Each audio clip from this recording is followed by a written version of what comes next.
สวัสดีครับผมนายแพทย์ชัยวุฒินะครับวันนี้จะมาพูดถึงเรื่องสิวในตำแหน่งต่างๆของร่างกายนะครับตำแหน่งที่เป็นกันมากที่สุดแล้วก็เมื่อเป็นแล้วก็ต้องรีบรักษามากที่สุดก็คือตำแหน่งใบหน้านะครับเป็นตำแหน่งแรกสิวที่ใบหน้าส่วนใหญ่ก็จะขึ้นในบริเวณ T zone นะครับ T zone ก็คือแน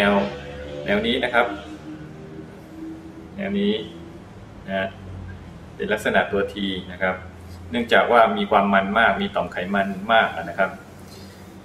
สิวส่วนใหญ่จึงเกิดอยู่ในตำแหน่งนี้นะฮะนั้นบริเวณอื่นบริเวณผิวหน้าตำแหน่งอื่นก็จะมีบริเวณแก้มนะรอบปากศีรษะด้านบนนะครับแถวกรามใต้คางอาจจะลามมาถึงคอนะครับอันนี้พบได้บ่อยนะฮะทีนี้เรื่องสิวที่หน้านะฮะก็จะมีการดูแลรักษาก็พูดในตอนก่อนหน้านี้แล้วนะครับนั่นก็หาดูได้นะมีข้อแนะนำนิดนึงนะครับสำหรับผู้ชายเวลาเป็นสิวนะครับบริเวณหนวดเครา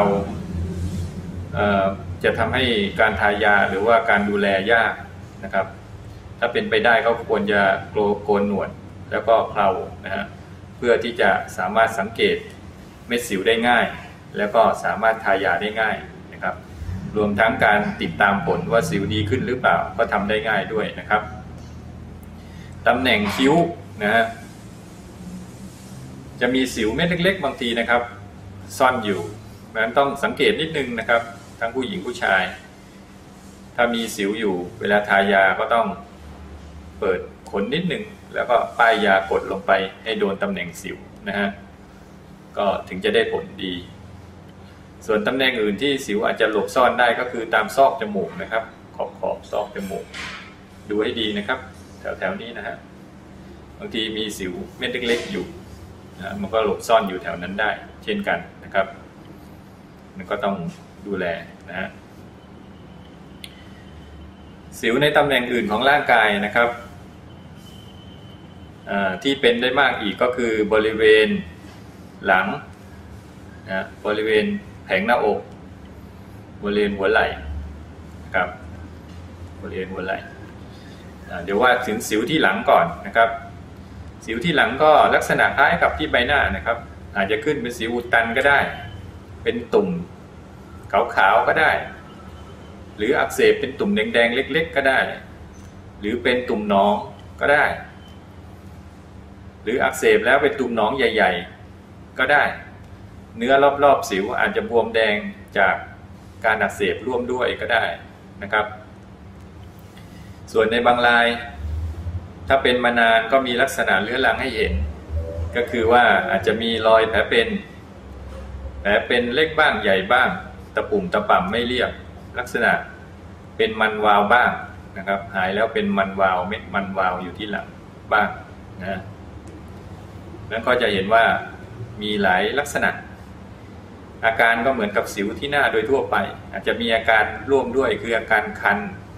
การปวดระบมหรือเวลาเริ่มขึ้นใหม่ๆก็ปวดแป๊บๆปวดจี๊ดๆนะก็มีอาการนำได้เช่นกันนะสิวที่หลังก็ควรจะรักษานะอย่างต่อเนื่องเช่นกันไม่เช่นนั้นแล้วผิวบริเวณหลังมันจะเสียนะครับมีทั้งรอยดำมีทั้งรอยแผลเป็นที่เป็นมันวาวหรือเป็นลักษณะนูนก็จะเกิดความไม่สวยงามนะบางคนอาจจะเป็นลักษณะของการอักเสบเรื้อรังซ้ำๆในตำแหน่งเดิมนะครับเป็นลักษณะสีดำๆคล้ำๆแข็งๆแล้วก็มีอาการบวมแดงปวดเป็นครั้งเป็นคราวนะซ้ำๆอยู่ในตำแหน่งเดิมนะก็เกิดความไม่สวยงามกับผิวได้นะถ้าเราดูแลรักษาได้ดีผิวที่หลังเราก็จะสวยงามนะใส่เสื้อผ้าที่ต้องโชว์แผ่นหลังมันก็จะสวยนะครับการรักษาก็การใช้ยาทาเป็นหลักนะครับถ้าเป็นน้อยๆอักเสบไม่กี่เม็ดก็ใช้แค่ยาทาก็พอ นะแต่ถ้ามีการอักเสบเยอะมีหนองหลายเม็ดหนองเม็ดใหญ่ๆก็อาจจะต้องใช้ยากินร่วมด้วยนะครับหรือถ้าสิวมีมากจำนวนมากแล้วก็เต็มกระจายทั่วแผ่นหลังก็อาจจะต้องใช้ยากินชนิดลดการสร้างไขมันเช่นเดียวกับที่หน้านะครับถัดมาก็จะเป็นสิวบริเวณแผงอกที่แผงอกก็เหมือนลักษณะที่หลังเหมือนที่หน้านะครับขึ้นเป็นตุ่มอุดตันก็ได้อักเสบก็ได้ทุกระยะนะครับระยะเริ่มต้นก็ได้มีตุ่มหนองก็ได้หรือแม้แต่จะเกิดเป็นแผลเป็นเช่นเดียวกับที่หลังได้นะครับก็เกิดความไม่สวยงามเช่นกันนั้นก็ต้องรักษาวิธีดูแลก็เหมือนกับสิวที่หลังนะครับในการรักษา